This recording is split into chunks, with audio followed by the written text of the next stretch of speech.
Story time. The man came to the bus stop every day to pick up hot chicks. Story time. This was the moment the lad would propose to the girl. No. Story time. She had no clue she was about to run into a bridge that was nowhere near. What would you say? Story time. Thomas Sanders, come on out. Yay. What's up, guys? Oh, that's really loud. Oh my goodness. I'm still waking up. So how is your StreamCon going so far? When did you get in town? I got in town on Friday, and I'm having a lot of fun. Do you have like a favorite fan interaction so far? Have you had anyone? There was a girl that came up to me, and she's like, you put me, we took a picture at another convention, and she's like, I put it on my Instagram, and she was just like, spent 15 minutes thanking me for like giving her like all these followers and stuff, but she's like so sweet, so we like hugged it out for like a good 5 minutes. It was great. It was so fun. How far you've come. Is it so crazy to have these fans that are so loving, so positive? It's got to be a cool thing. It's amazing. Yeah. I never get tired of it all. Like it's still kind of like overwhelming to, know that you kind of like have been able to make somebody smile from anywhere, with the humor, and I'm still kind of overwhelmed that people like get into my silliness. I think the thing I love about you so much is you're very positive, and you're all about spreading this positive message. Yeah. Talk about that a little bit. Well, I feel like the internet is like such, it has the capabilities of being such a negative space, with other people, peer pressure, bullying, cyberbullying is like it's such a big thing. It's a good initiative to try and bring out some more positivity that I know can exist in people, and I think right now there's such a nice movement towards positivity, not just by me, but a lot of influencers. How did you get started on Vine? Like, what was that first sort of draw to it? Somebody introduced me to it. They were like, "Have you ever heard of this Vine? I think that you would. I think you would enjoy it." Life changes from there. Yeah, Isn't that crazy? Little did I know. But it was, I've always been a ham in front of the camera. I mean, that's not really a big surprise. I mean, I'm kind of a theatrical person. But since I was a little kid, I always like used my parents' like camcorder and like put it up in the room, and like me and my little brother would like make little shorts and skits and stuff, and like my mom would yell at us to go outside. But it kind of like developed from there. Like theater was kind of my outlet at that point, and then Vine just kind of like was another way to experience like that outlet of like hamminess. And so again, like I was doing it not knowing like there would be any audience that would be cultivated from it. To see that people responded so well to it and like had suggestions on like what else to do and what else to sing and what else to do impressions of was a lot of fun, and we just kind of like, it kind of grew from there. What was the first moment where you were like, oh my gosh, people are watching this, like I'm kind of cool, I'm kind of a big deal on Vine? I still don't think that about myself. I did like a Stewie impression at the drive-thru, Stewie Griffin, and he was like, that one blew up. I think that was the first one to get like over 100,000 likes in a day, and I was like, what is happening right now? What is your favorite Vine that you've ever created? Do you have like a favorite one that stands out? I still have a soft spot for, there's a rather old one where I was doing like a playoff of Superman. It was like, look, it's a bird. No, it's a plane. No, it's, and then I get bird poop in my eye, and I was like, hey, it's a bird. It's a bird. It's a plane. No, it's a bird. It's a bird. She was right. For whatever reason, because that was a huge production. We had like 2 people using sound, three actors, and then another girl that was standing on a picnic table with a dollop of sour cream that she had to aim perfectly into my eye. And we had like maybe 1 take to do it because I couldn't clean myself off in time to do another take. So I was like, there's a lot hanging on this. Let's do it. Don't mess it up. Don't mess up the bird poop. Yeah. Come on. And we're obviously in New York City. Are you going to see any Broadway shows while you're here? My dream, and it's probably not going to happen for a few months, maybe you guys have heard of it if you're theatrical people, is to go see Hamilton. That's what I'm hoping to see, but I don't think it's going to happen this weekend. Come on, I think it will. It's sold out. Like Beyonce goes to see, Usher has gone to see, like, it's sold out every night for months. But I have 6.7 million followers, so no, I'm sure that'll get somewhere. Come on. How about your dream Broadway role? I kind of would like to play the lead role from How to Succeed in Business Without Really Trying. Okay, Daniel that's Radcliffe cool. did that. Nick Jonas played that part. I think that's a lot of fun, and I think that would be. Oh, and you know what? I kind of want to be Sweeney Todd. That would be really fun. These are my friends. I can do the low. I can do the low voice. So I think that would be a lot of fun. You were on The View.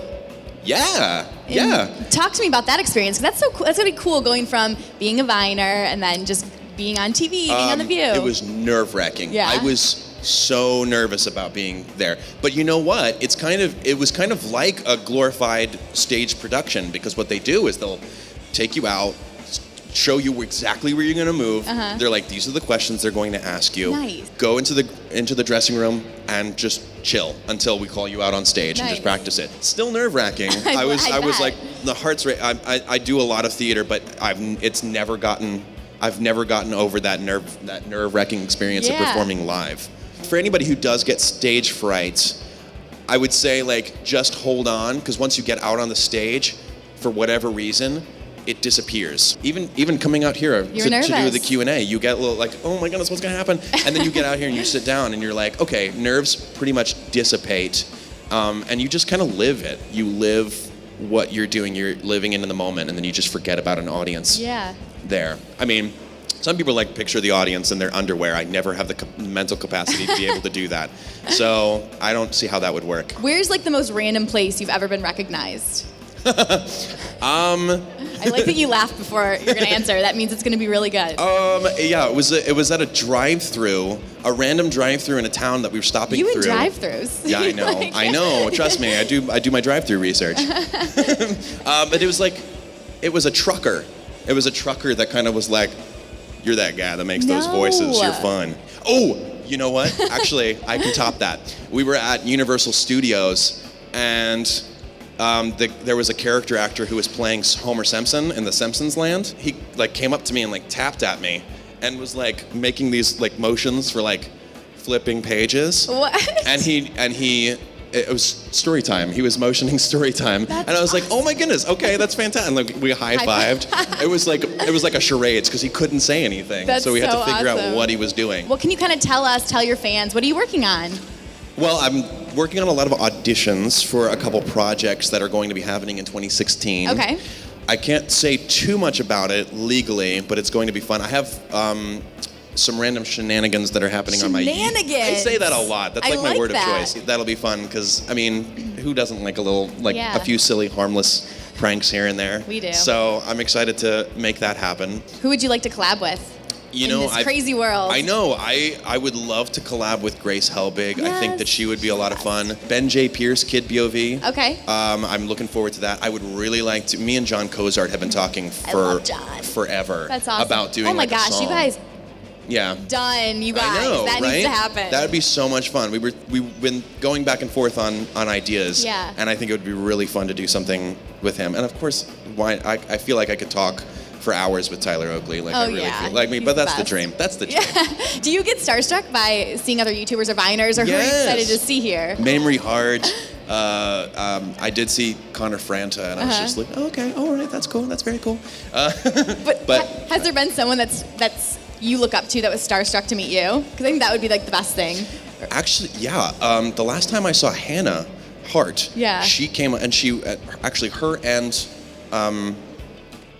Troye Sivan both were fans of my Tumblr, which I was just like, oh, thank you.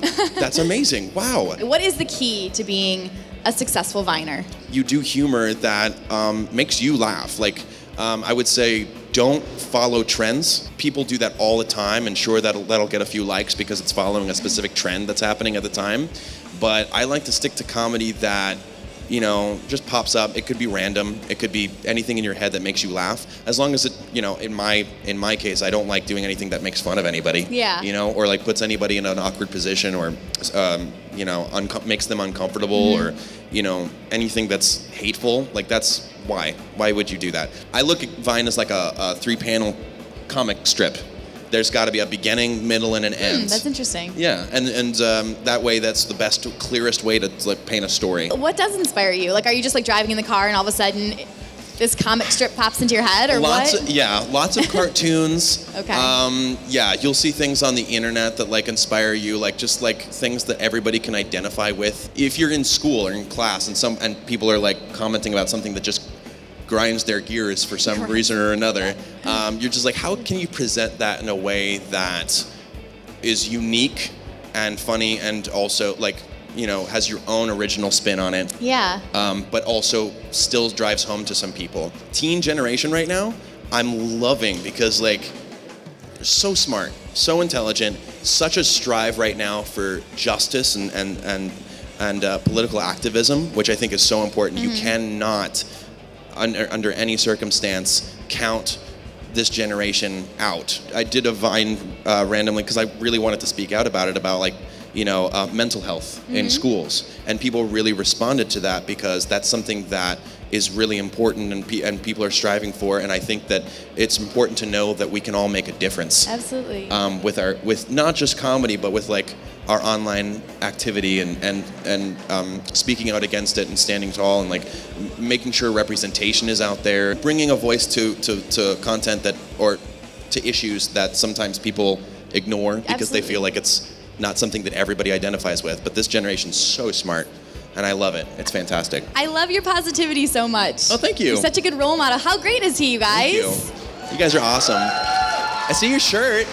Thank you so much. She's wearing my shirt. I love it. That. Thank you so much, you guys. Thank you. Yes. Yeah. Come over here and give a hug. Thomas Sanders, everyone. Thank you so much for hanging out.